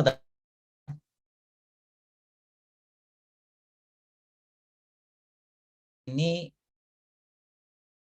untuk jadi akan sangat sensitif karena kalau kita lihat dari Badan Geologi itu mengeluarkan kan datanya itu masih hipotetik, Mas Mulyanto. Jadi kalau neraca sumber daya sih sepertinya saya khawatir ini. Saya khawatir kalau masih semuanya kategorinya adalah hipotetik gitu ya. Jadi masih dalam kategori yang paling bawah. Nah ini akan bermasalah nanti kalau kita bicara neraca. Nah kalau demand itu teman-teman di Kementerian Perindustrian sudah punya, Mas. Jadi berapa demand yang ada dengan perkembangan industri yang ada. Nah cuma untuk future ini yang belum. Artinya kalau kita memang sepakat akan mendirikan pabrik baterai, kita sepakat akan membangun beberapa teknologi persenjataan untuk keperluan kita dan seterusnya, maka kalkulasi berapa kebutuhan REE di masa depan itu di beberapa kesempatan yang pernah saya ikuti itu belum ada, Mas. Jadi artinya yang ada sekarang itu baru neraca sebatas sumber daya, itu pun masih level hipotetik. Kemudian yang kedua itu adalah existing kebutuhan sekarang yang semuanya masih impor. Kira-kira begitu, Mas, jawaban dari kami.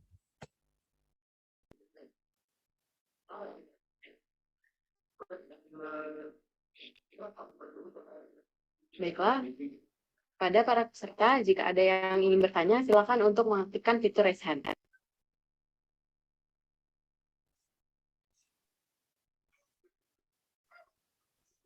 Baiklah, Ini di kolom kepada chatting Bapak banyak Joko sekali dipersilakan pertanyaan untuk nanti on mic. gini. Mohon maaf sebelum Mbak moderator, nanti di kolom chatting kan Pak. banyak pertanyaan ya. Nanti mohon saya di emailkan aja Mbak ya. Nanti saya coba jawab tertulis kalau yang belum yang ke skip belum sempat dijawab ya. Baik Pak. Assalamualaikum Ya, Pak mangga. Rizal. Terima kasih, Waalaikumsalam, Pak Mas. Aditya. Maaf baru bergabung.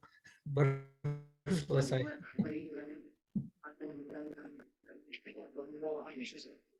Monggo silakan Pak Joko. Ya. Baiklah, untuk Ya, pada terima Bapak kasih. Joko dipersilakan untuk on mic Pak. Terima Dan kasih menyampaikan. panitia dan juga terima kasih Pak Syafrizal. Materinya sangat bagus sekali. Pertanyaannya cukup sederhana Pak Syafrizal. Jadi belakangan ini kita pernah mendengar bahwa di lumpur lapindo banyak mengandung REE. Kami hanya ingin mendengar kalau dari perspektif Bapak seperti apa ya mengenai berita tersebut. Terima kasih Pak. Baik, makasih Pak Joko. Jadi kemarin itu juga satu topik yang kita bahas 2 sesi Mas Joko. Jadi kita rapat di Cirebon kemarin, sesi pertama khusus tentang LTJ ya, logam tanah jarang. Kemudian sesi kedua kita bahas litium. Nah, litium ini salah satunya diduga itu berasal dari salah satu sumbernya itu berupa sumur lumpur lapindo tadi Mas. Jadi Pak Andi Yahya itu sudah melakukan penelitian, sudah mengambil sampel beberapa, kemudian teman-teman dari PB juga sudah melakukan inisiasi awal. Jadi kan banyak itu di YouTube di mana-mana Mas ya. Nah, sekarang kemarin kami sepakat Mas, nanti kami akan melakukan penelitian komprehensif dari Badan Geologi, kemudian dari kampus Pak Andi Yahya, kemudian dari kemarin juga dari Kementerian Pertambangan dan Energi sendiri dari Minerba, itu kita akan kirim tim segera Mas tahun ini insya Allah. Jadi untuk menjawab tadi, kalau dari data sih sudah Mas, sudah keluar angkanya. Cuman masalahnya itu angka ini dibandingkan dengan kadar ekonomis itu masih cukup jauh, tapi kalau kita lihat kelimpahannya kan Mas, karena itu kan kalau Purapindo tinggal ambil ekstrak gitu ya. Jadi artinya secara cost mungkin tidak terlalu bermasalah. Tinggal ada nggak teknologi untuk mengekstraknya. Dan kalau ketersediaan lumpurnya kan banyak sekali. Nah, itu juga ditanyakan oleh teman-teman Minerba kemarin. Jadi keekonomian. Jadi insya Allah di tahun ini sesuai dengan rapat kemarin itu akan dilakukan Mas. Jadi mudah-mudahan segera kita bisa tahu jawabannya. Begitu kira-kira Mas Joko. Nanti saya informasikan Mas, karena Mas Andiaya kan termasuk di kelompok kami gitu ya. Nanti kita bisa dapat datanya langsung. Terima kasih Pak Syafrizal. Terima kasih Mas. Satu lagi sebenarnya Mas Joko itu dari Panas Bumi Mas. Jadi dari Pulida Panas Bumi juga salah satu target untuk mengekstrak litium. Terima kasih Pak. Mangga Mas Joko.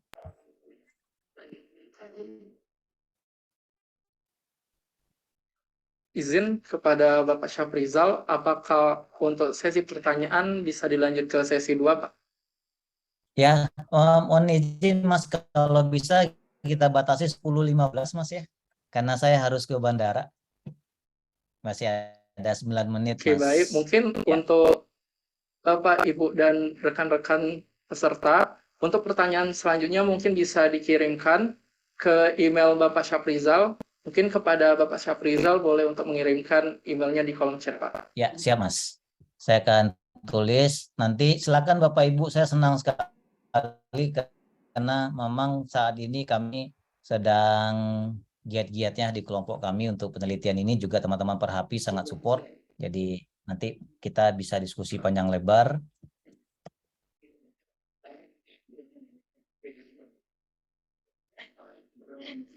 Oke, ini sudah saya tuliskan alamat email. Kemudian juga bisa untuk yang direct ya. Yang direct artinya masuk ke gadget langsung. Ya, sudah Mas. Baik, terima kasih Bapak Syafrizal. Baik, terima kasih Bapak. Baik, Bapak, Ibu, dan rekan-rekan yang berbahagia, alhamdulillah penyampaian materi pada pagi hari ini sudah terlaksana dengan baik. Diskusi ini sangat menarik, namun sayangnya kita dibatasi oleh waktu. Mungkin nanti di luar acara kita bisa melanjutkan diskusi.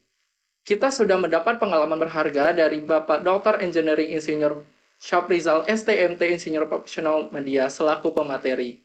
Mulai dari apa sih itu REE itu sendiri, terus kegunaannya untuk komoditas industri sebanyak 69%, dan juga untuk high technology sebanyak 31%, dan juga betapa pentingnya logam tanah jarang atau REE itu sendiri di kehidupan kita yang akan mendatang.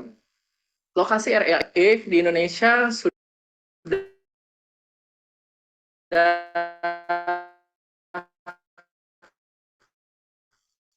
terdeteksi agar mendapatkan perkembangan REE di Indonesia. Kita, sebagai generasi yang akan memimpin bangsa, bisa mulai dari sekarang untuk melakukan penelitian atau mempelajari dan mencari tahu tentang REE atau logam tanah jarang, sehingga di masa yang akan mendatang, dengan kelebihan dari REE itu sendiri, kita akan bisa menghasilkan barang-barang yang high technology. Target industri yang sekarang telah 69% terpenuhi, kelak akan meningkat di masa yang akan mendatang. Mudah-mudahan materi yang sudah disampaikan bermanfaat dan membuat kita semua tergerak untuk menerapkan dan memajukan perkembangan REE di era mining industry 4.0. Terima kasih untuk semuanya yang telah hadir. Kami mohon maaf apabila ada kata yang kurang berkenan dan apabila diskusi hari ini belum berjalan sempurna. Kepada Allah kami mohon ampun. Semoga pandemi ini cepat usai sehingga kita dapat berjumpa secara langsung. Saya Fania Karina dan saya Rizendi. Kami selaku moderator Seminar Nasional Perhapi Talk 2.0 izin pamit undur diri. Kami akhiri dengan wabillahi taufiq wal hidayah. Wassalamualaikum warahmatullahi wabarakatuh. Waalaikumsalam warahmatullahi wabarakatuh. Waalaikumsalam. Terima kasih Pak Syafrizal, Bapak Ibu Mineral tanah sekalian. jarang yang akhir-akhir ini meningkat sangat tajam, ternyata banyak loh di Indonesia. Kenapa ya bisa meningkat?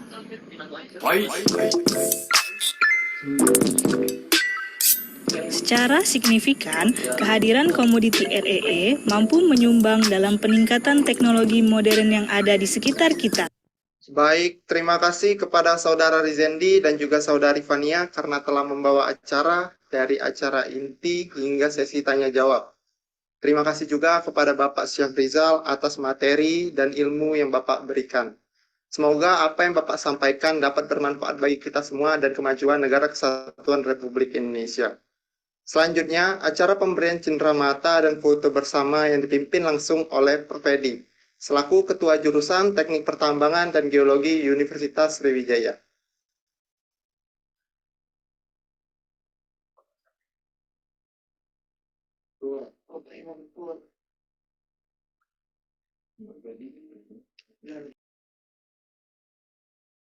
Masih ada di Zoom meeting?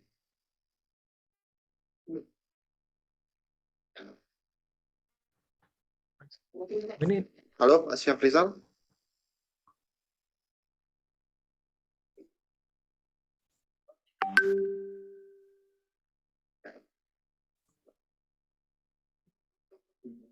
Halo Pak Syafrizal, apakah masih ada di room Zoom meeting?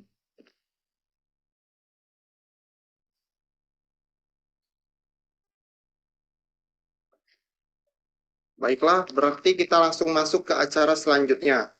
Kita akan masuk ke dalam kegiatan games berhadiah yang akan langsung dipandu oleh tim Korlap. Kepada tim Korlap, dipersilahkan.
Baiklah nih, teman-teman, kita bakal ngadain acara quiz nih.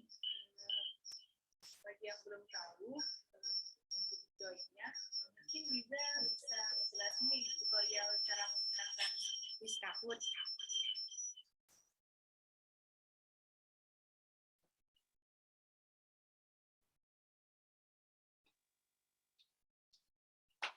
Masih bisa tutorial cara menggunakan quiz Kahoot-nya? Oke Dinda, jadi untuk tutorial untuk ikut quiz Kahoot itu sebelumnya kita harus join Kahoot dulu dari web kayak www.kahoot.it. Terus kita harus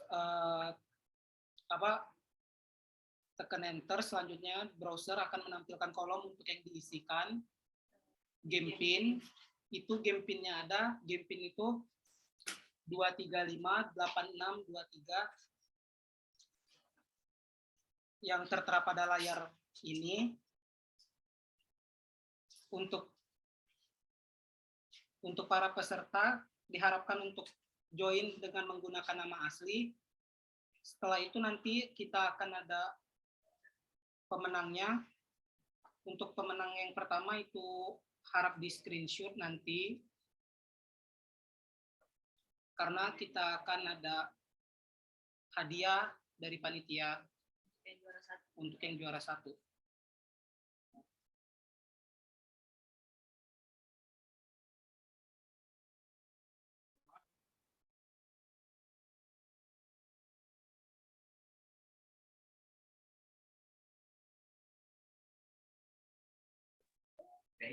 Ayo nih, masih ditunggu nih. Ada 49 orang yang join. Ayo diharapkan join karena bakalan ada hadiahnya untuk yang juara satu.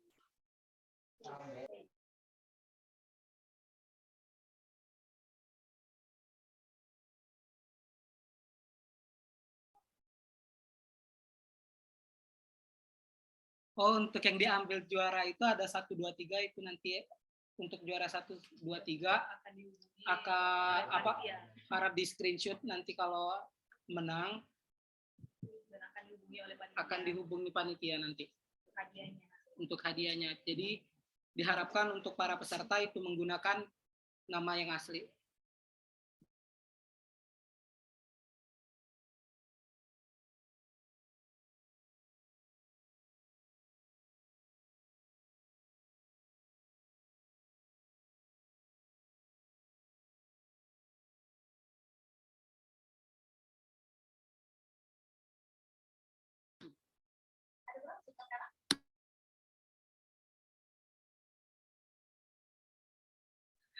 Ayo ini baru 62 peserta nih, masih banyak yang belum join lagi.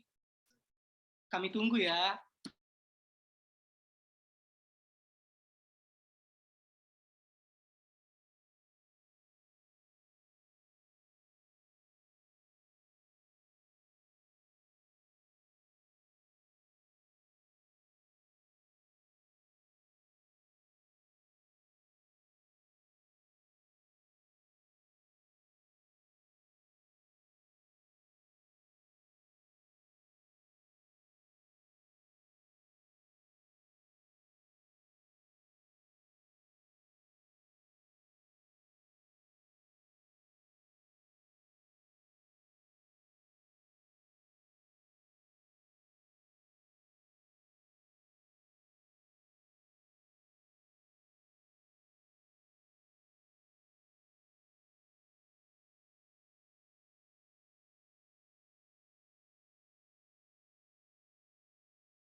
Selagi kita nunggu peserta-peserta yang untuk join Kahoot, untuk peserta yang lainnya kita harus absen dulu, ada link absen di kolom komentar.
Yuk, pesertanya udah ada 76 ini. Kita tunggu sampai 80 nih, baru kita mulai untuk games-nya.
Ayo semuanya para peserta, sekarang kita mau mulai nih kuisnya. Siap ya.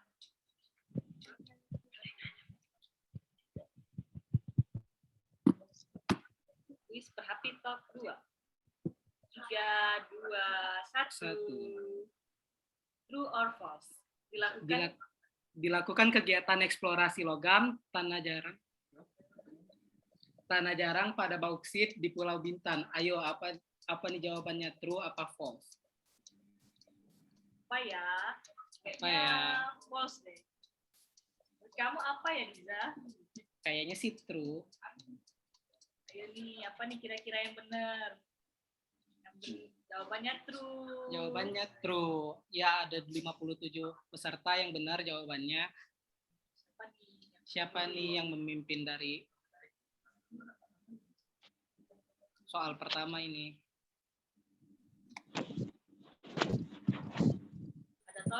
Ada Tony, ada IM Saki, ada Joy Boy. Oke, selanjutnya kita lanjut ke soal yang kedua. Kuis yang kedua. Potensi terbanyak persebaran REE di Indonesia. Di mana ya? Ada di mana ya? Di Riau, Kalimantan, Sumatera Selatan, atau di Kepulauan Bangka Belitung nih, Diza? Kayaknya kalau aku sih di Kalimantan sih, Din. Kalau kamu apa? Sumatera Selatan sih. Apa ya yang benar? Benar ya lah, Kepulauan Bangka Belitung, Diza. Salah nih kita. Ya, ada 54 peserta yang masuk. Yang benar. Ya, siapa nih yang memimpin? Ya, ada IM Saki yang memimpin sekarang. Ya, kita lanjut ke soal yang ketiga nih. Soal yang ketiga kita mulai ya. True or false? Ion adsorption merupakan tipe penghasil HREE terbesar di dunia. Apa nih jawabannya? True atau false ya, Diza? Apa nih, Din? Itu false kayaknya. Itu true. Apa ya jawaban yang benarnya?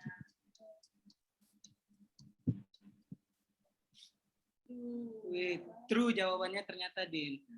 Ya, ini ada 42 peserta nih yang benar nih. Siapa ya yang masih memimpin sekarang? Oh, tetap ada IM Saki nih yang masih memimpin sekarang. Poinnya 2.875 nih. Ya, kita lanjut lagi ke soal selanjutnya. Ada soal keempat sekarang. Balik ke kuis. Soalnya, apa saja mineral dari unsur tanah jarang yang didefinisikan oleh IUPAC? Apa ya? Apa ya? Unsur scandium, 15 elemen arsenic, atau 2 unsur barium, atau 19 unsur samarium nih, bisa.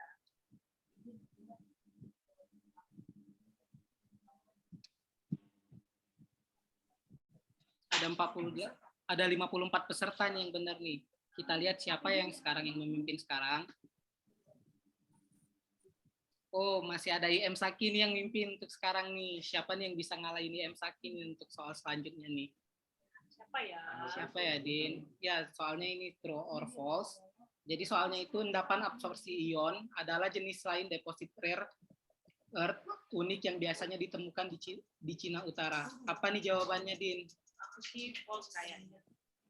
Kamu apa ya? Aku sih kayaknya false juga sih. Apa nih jawaban kalian semua?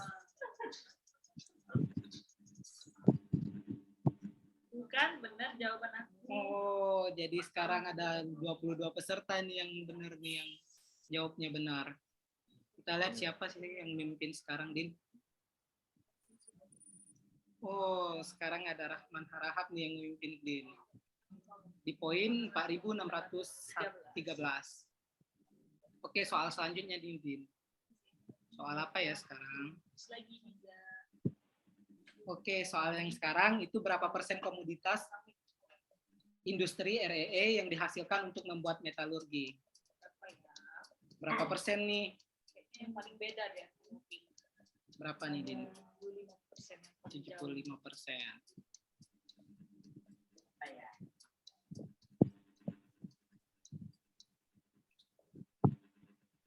Ya, salah. Jadi yang benar itu ada 11 peserta nih, Din. Kita lihat nih siapa nih yang memimpin sekarang. Wah, aku geser nih dan oleh Ambil Fadli. Oke, kayaknya poinnya ini jauh juga ya dari 4.900 ini. Kita lanjut nih. Oke, soal selanjutnya itu, apakah kegunaan dari unsur apa nih? Ada aplikasi kimia, laser, magnet, optik, atau baja ya? Sama baja nih. Kalau baja nggak mungkin sih. Kayaknya nggak mungkin. Oh ya. Apa ya soal yang selanjutnya? Oh, yang benar itu laser sama magnet nih, Din, ternyata. Ada 29 peserta nih yang benar. Siapa nih yang masih memimpin? Oh, masih Amril Fadli nih, Din, yang masih memimpin sekarang. Ya, kita lanjut lagi ke soal selanjutnya, Din. Soalnya itu ada berapa topik bahasan yang telah dijelaskan dalam seminar tadi? Ada berapa nih sih, Din? Apa sih baca di daftar isinya? Nggak apa aja bahasannya. Kalau aku sih kayaknya 7 sih, Din.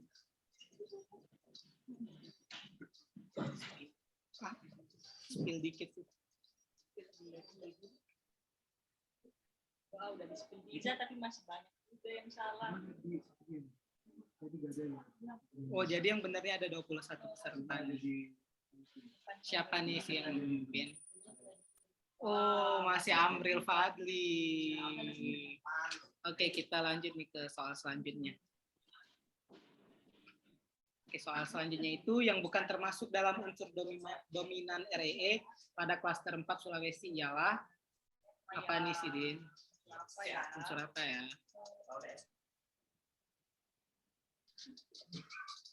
Kayak apa sih? Mungkin CE kali ya. Aku mau jawab yang paling banyak lagi aja deh. Apa itu? Kan benar. Benar ternyata, Din. Jadi yang benar sekarang itu ada 31 peserta nih. Kita lihat lagi nih siapa yang memimpin sekarang. Wah, masih Amril Fadli nih yang memimpin. Wah, itu poinnya tipis banget ya, Din. Mungkin ada satu soal lagi itu bisa digeser itu kali. Ya, soal selanjutnya nih. Soal terakhir bisa. Oh, soal terakhir. Jadi soal yang terakhir ini adalah yang merupakan klaster kegiatan eksplorasi REE di Indonesia. Kecuali apa nih, Din? Yang mana ya? Mau klaster dari Sulawesi aja deh, klaster Sumatera. Ada klaster Kalimantan, klaster Papua, klaster Sumatera, klaster Sulawesi. Tadi kamu klaster Sumatera. Oh, yang benar itu ternyata klaster Papua ini. Jadi ada yang benar itu ada 44 peserta. Selanjutnya itu mungkin kita lihat nih ada pemenangnya nih siapa aja. Siapa ya? Juara tiganya Juara Mestia.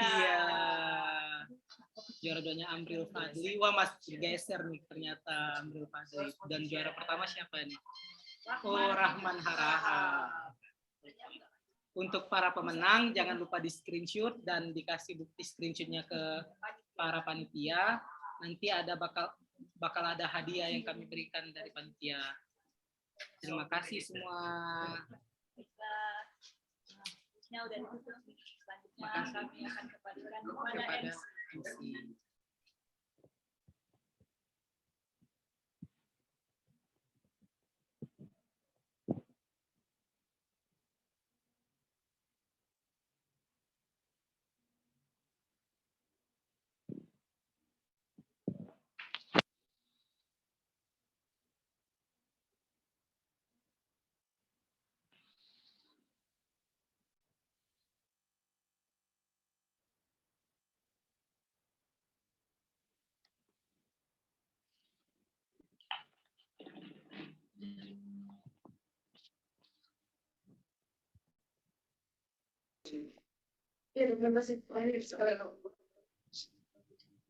Sekali lagi saya ucapkan selamat kepada para pemenang kegiatan Games Berhadiah. Selanjutnya, kita akan melakukan sesi dokumentasi. Dimohon kepada seluruh peserta untuk mengaktifkan kamera dan menggunakan virtual background yang telah dibagikan di grup peserta. Acara dokumentasi akan dipandu langsung oleh tim Pupdok. Para tim Pupdok dipersilakan.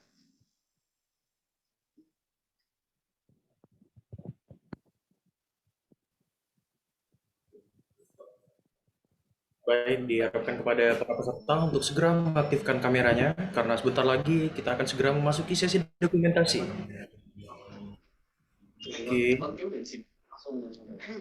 Oke. Baik, untuk slide 1, persiapan 3, 2, 1. Baik, untuk slide kedua. 3, 2, 1. Oke, slide selanjutnya. 3, 2, 1.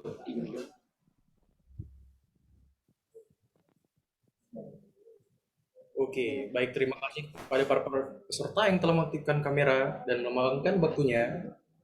Saya kembalikan ke Master Ceremony.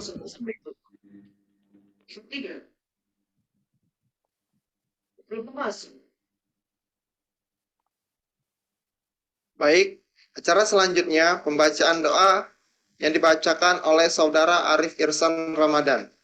Kepada Saudara Arif, dipersilakan.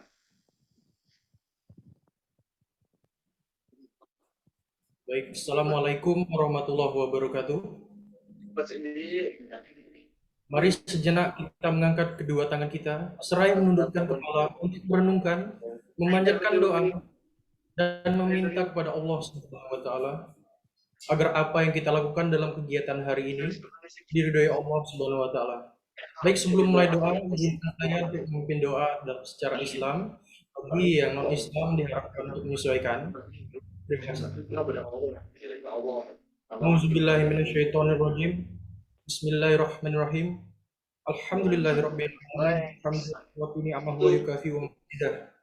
Ya Rabbana lakal hamdu kama yanbaghi lil jalali karim azini sultanik. Allahumma shalli ala Muhammad wa ala ali Muhammad. Allahumma ya Allah ya Tuhan kami, dengan mengucap puji serta syukur kehadirat-Mu hingga tiada henti-hentinya, kami memuji kebesaran dan keagungan-Mu atas segala rahmat karunia-Mu yang telah Engkau limpahkan. Pada hari ini, dengan penuh keakraban dan bahagia, semoga dengan hadirnya kami di acara ini, Engkau limpahkan barokah dan ridho-Mu. Ya Allah, ya Tuhan kami, ya Arsyil Azim, ya Tuhan, dengan telah berakhirnya kegiatan ini, kiranya ya Allah, Engkau dapat melimpahkan pengetahuan dan kekuatan kepada kami, dan Engkau tumbuhkan rasa persaudaraan, persatuan yang kokoh di antara kami, yang terjalin dengan baik dan utuh. Ya Allah, Engkaulah Sang Maha Pengampun. Ampunilah dosa dan kesalahan kami, dosa pemimpin kami, serta dosa dan kesalahan kedua orang tua kami. Perkenankanlah doa dan pinta kami ini, ya Allah. Hanya kepadamulah kami menyembah, kepadamulah kami meminta pertolongan. Rabbana atina fid dunya hasanah, wa fil akhirati hasanah, wa qina azabannar. Wassallallahu ala sayyidina Muhammadin wa ala alihi washabbihi wa barak wassalam. Subhana rabbika rabbil izzati amma yasifun. Wassalamu alal mursalin. Walhamdulillahi rabbil alamin. Assalamualaikum warahmatullahi wabarakatuh.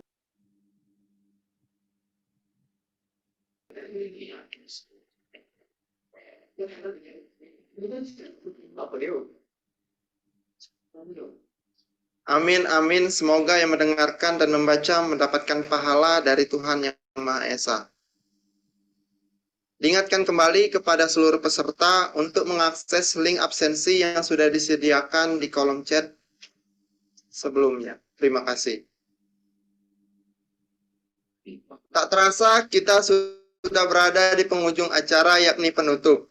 Kami segenap panitia SC Prapi Unsri mengucapkan terima kasih kepada peserta yang mengikuti acara hingga saat ini.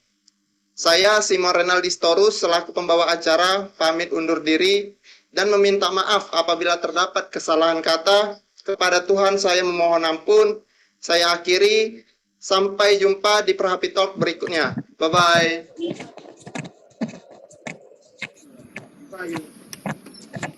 Hei, kamu tahu nggak sih mineral tanah jarang yang akhir-akhir ini meningkat sangat tajam? Ternyata banyak loh di Indonesia. Kenapa ya bisa meningkat?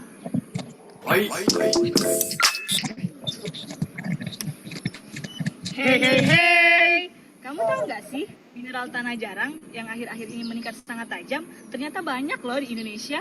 Kenapa ya bisa meningkat?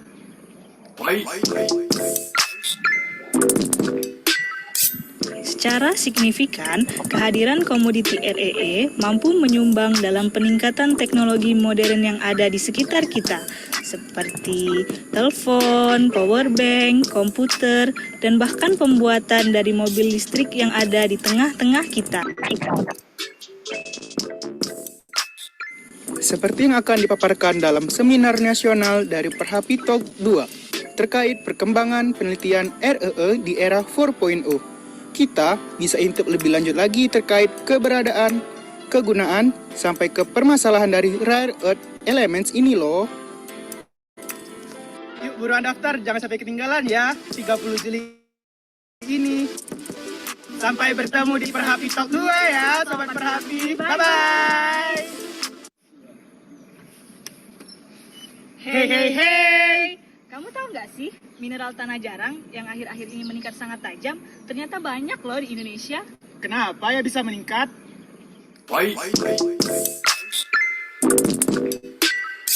Secara signifikan, kehadiran komoditi REE mampu menyumbang dalam peningkatan teknologi modern yang ada di sekitar kita, seperti telepon, power bank, komputer, dan bahkan pembuatan dari mobil listrik yang ada di tengah-tengah kita. Seperti yang akan dipaparkan dalam seminar nasional dari Perhapi Talk 2 terkait perkembangan penelitian REE di era 4.0. Kita bisa intip lebih lanjut lagi terkait keberadaan, kegunaan, sampai ke permasalahan dari rare earth elements ini loh.